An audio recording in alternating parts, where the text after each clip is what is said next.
Hello everybody, welcome back to my channel where skincare is all about progression over perfection because perfection doesn't exist. Before I get into today's video, I just want to say a huge thank you for your patience when it comes to the amount of sponsored content I've had recently here on this channel. November going into December is a crazy couple months in the influencer realm. As much as we try and spread out those sponsorships, every brand wants their product in that kind of Black Friday holiday sale kind of season, which including the lead up to is about 2 months. So I really appreciate your patience with that. But I also hope you realize, as always, they are brands I truly love and have used time and time again, or had a good amount of time to play around with. So I hope you did get yourself a bargain, whether it's through my content or not. I also think these months are a good time of year to buy the next year's worth of products.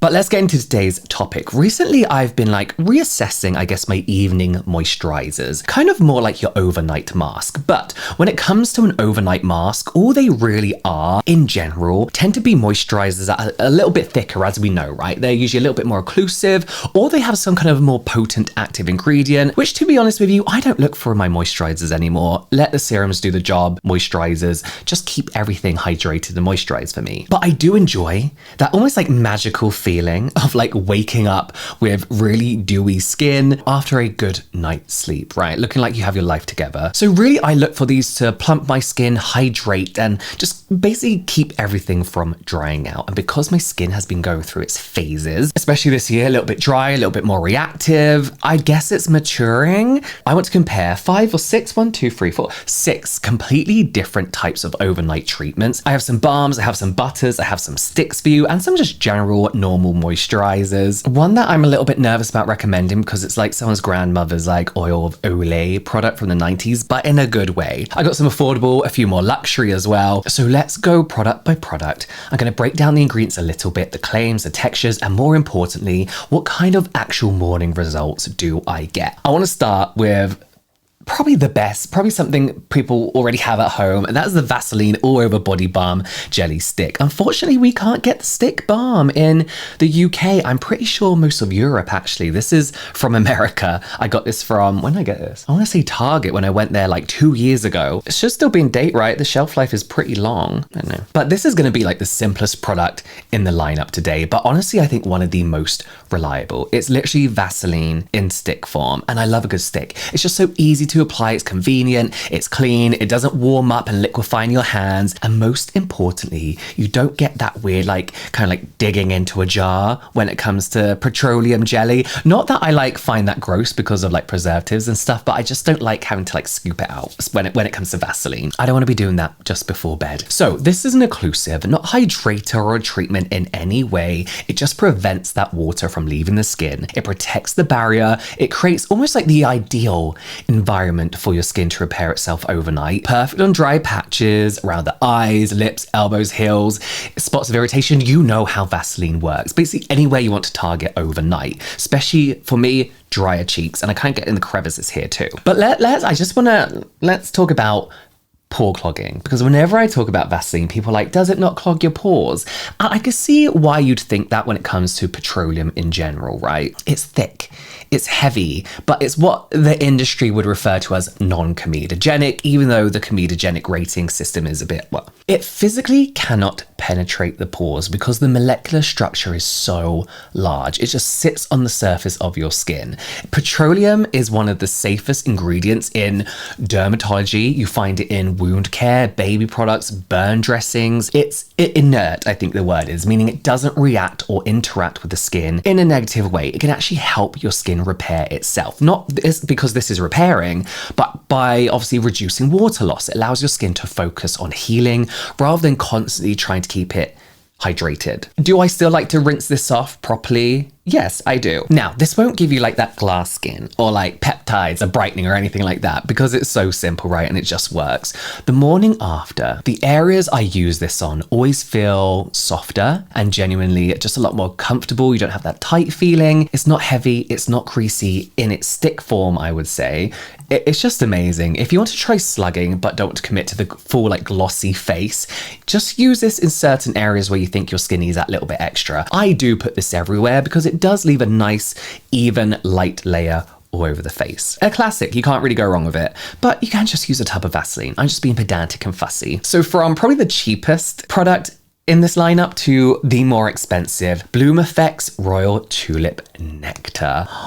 This is like the poshest version of slugging you're ever gonna get. It's like this ointment-to-serum sort of like nectar that melts the moment it hits the skin. It's thick, it's cushiony, almost like a thick honey at first, but once you work this in, it becomes so moisturizing, like this soft nectary honey blanket over the skin with, I would say, a similar texture to Vaseline, but kind of like softer and more, I don't want to say watery, but almost like a less rich version of Vaseline. The website kind of says this is for people with dry skin, dehydrated skin, damaged skin, overexfoliated skin, post-procedure sensitivity. I have combination skin. My oily skin loves this, is absolutely fine with it. But basically, if your skin barrier is suffering in any way whatsoever, this is a good product to pick up to kind of like revive everything and, you know, make your skin feel normal again. There is a slight fragrance to it, but I believe,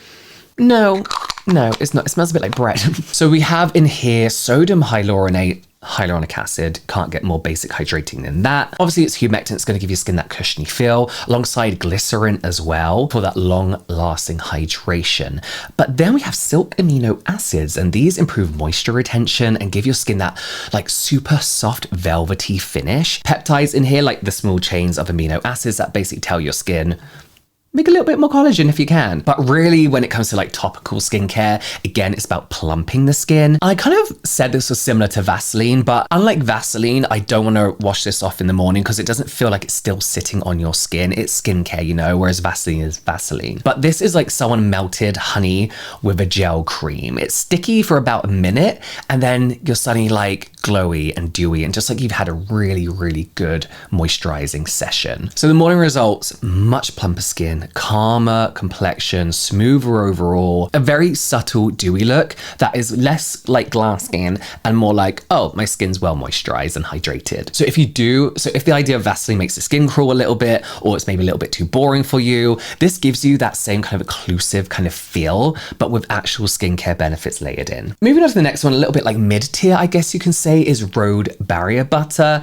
I always say this, but this one surprised me in a very, very good way. I'm not a huge fan of the brand, but I'm not a fan, but I'm interested in the sense that I want to try everything Rhode has to offer because I feel like their products are good at worst and excellent at best, you know? If you tried the La Roche-Posay Cicaplast Balm, it's kind of that thick, almost like comforting, medical feeling kind of texture to it. Not with the same benefits, but that's what it feels like. But this feels very elevated as far as the sensorial experience goes. The claims that Rhode make is that it helps strengthen the skin barrier, deep, long-lasting hydration, plumper, more toned looking skin, they say, over time, softer fine lines and an immediate glow. And honestly, it does 99% of that. I think Rhode are very good at their marketing without all the marketing fluff in their product descriptions. I feel like they never overpromise, so you're not left massively disappointed, even if you do find the products basic. So looking at the ingredients here, we have 5 different weights of hyaluronic acid. Nothing new, but it's decent, right? It does the job it needs to do, meaning you get that different layers of hydration, giving that plump glow from within kind of feeling and look. But then we have polyglutamic acid, which is kind of like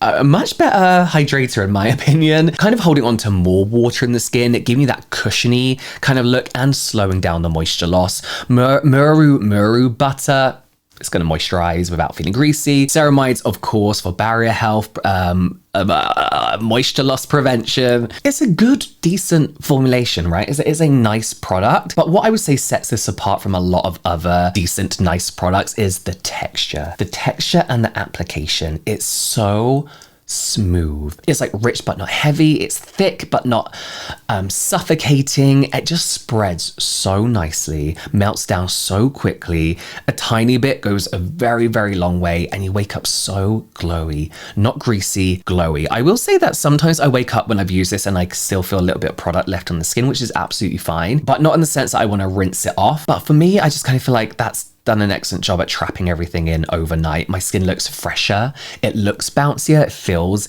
more like elasticy, meaning there's no like tight stretch and just everything feels like sealed and locked in. This is great, especially if you're using things like retinol or tretinoin in winter and you're finding that your skin's getting a little bit drier and peelier than usual. This is a great overnight mask, kind of like substitute, you know? Ooh, onto a favorite of mine. Would you believe this is the same tube of Prequel's barrier therapy skin protectant cream that I've been showing all year. I cannot get rid of this. Not that I want to. I do have another one of this ready to go in the drawer, but it's so huge, and for the price, it's such a bargain. So the full name of this is the Barrier Therapy Skin Protectant Cream. This is your dermatologist approved and created option. I would say it's not like glamorous, but it's also not sterile and clinical in any way. It's kind of that good in between, you know? It's like if CeraVe had like a little bit of a makeover. It's just incredibly effective, especially if your skin is pissed off, angry, irritated.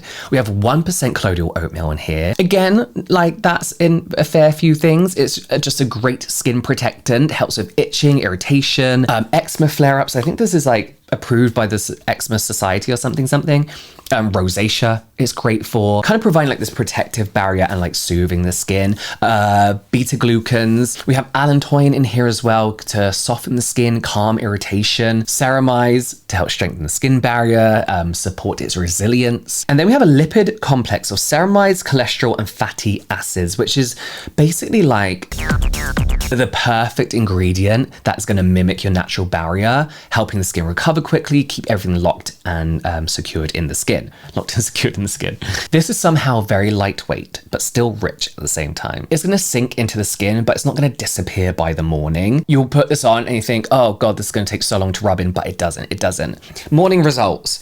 Definitely redness reduced when your skin is irritated. Your skin's going to feel calmer, much less irritation, and overall kind of more balanced, kind of damage control feeling to your skin, if that makes sense. Like you feel like you've done your skin some good. When my skin is going through something, this and the Astura Atto Barrier, perfect. The Astura Atto Barrier would be in this countdown if I haven't mentioned it like a million times. Okay, this is one that I'm a little bit nervous to recommend because I either think you're gonna love it or absolutely hate it. This is the Bioheal BOH Pro Bioderm 3D Lifting Cream. This one is I have like a little soft spot for because it's that classic Korean night cream, right? Feels rich, luxurious, but also slightly old school. And this one in particular has a very outdated rose scent. Very 90s Olay, as I mentioned at the beginning. Very much your mother's nightstand, your grandmother's nightstand. I've been going through the sample of this before I opened the big one. And I hate the smell of rose, but I like ouds, which is kind of weird. I wonder why. But as with most K-beauty, the formulation is very impressive. The Technology Probioderm Complex is a blend of probiotics that support your skin's microbiome. And this is a touchy subject because I don't know what the fuck it means. I think people in the industry also don't know what the fuck it means. But what I do know is this cream helps with skin sensitivity, barrier strength, inflammation, inflammaging, moisture retention. We have this 17 peptide complex in here, which is where all these lifting claims come from, right? So we need to be a little bit like, K-beauty does like to over-exaggerate a fair few things, but it does give you this firm, plump look. They also have something called this V-Builder technology that targets the look of sagging areas, jawline, cheeks, smile lines, and supposedly tightens all that. With a lot of K-beauty, they do have these kind of like before and afters own clinical studies that look fairly impressive. So I'm always more like willing to believe their claims a little bit more, but I don't think any skincare product can really lift the skin. But what I think you are getting from this is a firming, plumping to the skin that's very, very good, actually, very effective. It's rich, it's creamy, it's velvety, but somehow not greasy at the same time. For a fairly affordable product, this feels expensive. It feels luxurious. The scent is the only drawback for me. If you can get past it, which I can, you get results. In the morning, bouncier feeling and looking skin, smoother texture, really hydrated without the heaviness of like a sleeping pack, without the heaviness of like the anti-aging night creams. They're usually very, very thick and heavy. This is nice. This is nice. I feel like it's the thickness it needs to be without being too much. Finally, the VT PDRN Essence Stick Balm. I love this one. It's a stick like Vaseline, but with actual active ingredients. They say it's great for on-the-go moisture. I've never done that, but I can see why. But also kind of works great as like almost like a minimalist minimalist overnight mask if you want to target certain areas and like smooth areas down. So you have PDRN in here from Korean ginseng, which when they say this kind of thing, it's obviously not going to work like PDRN, but they basically mean it's going to give the same kind of support and look as what PDRN is supposed to do. So elasticity, smoothing of the skin. We have ceramides in here to help strengthen the moisture barrier, collagen to give you that plumpness and softness to the skin, then sunflower seed oil and shea butter. Again, nice light moisturizing, nothing too suffocating. It's dewy, it's glowy, it melts like instantly on contact, not greasy, just very soft, almost silky, I would say, and great to target all different sorts of like more finer areas. I've used this as a lip balm. Oh, it's a mess. Oh, it's an absolute state. It is in a bit of a state, but that's what happens when you use something up well. Smile lines, under my eyes, use it as a lip balm. Great for a little bit of extra attention on really, really irritated skin or like dry skin. I personally like to use this before a moisturizer. Then I'll go in with a moisturizer because it just sits so well underneath it. In the morning results, you get the hydrated look, more supple look, zero heaviness with this. It's kind of perfect if you want glass skin, but are like too lazy for full routine kind of thing, you know? I've seen people use this as a primer as well, looks good. Final summary. Let's say if you want simple like healing, simple moisture retention, Vaseline stick. If you want luxurious barrier repair, Bloomeffects for sure. If you want glow and bounce and repairing, Rhode barrier butter is great. If your skin is irritated or eczema prone, then Prequel barrier therapy cream. If you want that lifting and elasticity like a typical old-fashioned anti-aging cream, Bioheal BOH Pro Bioderm 3D. But if you want portable dew and smoothing and soothing, VT PDRN stick balm. So those I would say are probably some of my most used moisturizers of the year. No, that's a lie. So there we have it. While those aren't like my most used moisturizers of the year, they are definitely the ones I reach for when my skin needs that little bit of attention overnight, when I am feeling a little bit dry, a little bit more parched than usual. So let me know what you think about these, or if you have any additions to this list, do let me know in the comments. I will link these all in the description box down below. They probably will be an affiliate link where I can do an affiliate link, but they'll be clearly marked, and hopefully I will see you next time.